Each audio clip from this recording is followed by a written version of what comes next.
Okay, so you have three unknowns. The goal here is to eliminate one of the variables, okay?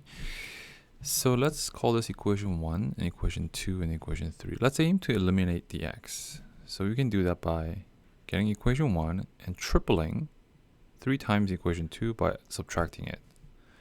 So if I triple this, I get 3, and this becomes 6 and 12, right?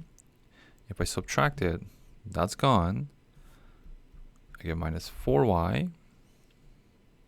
Okay, and I get minus 5y equals 3 minus 12 is minus 9, okay? All right. Now I get equation 2 and subtract equation 3. Very easy, it's gone. Minus y plus z is 0. Okay.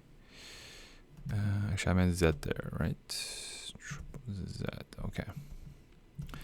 So this one here just turns into y is equal to z, right? But bring it over, negative y is negative z, so y is z. All right, let me just call this equation 4, and then you can put 4. Let me call this equation 5.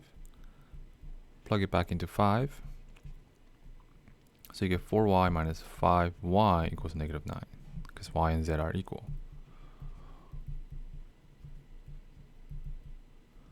All right, so y is equal to 1, which means z is equal to 1. Okay, and let's plug it in here now.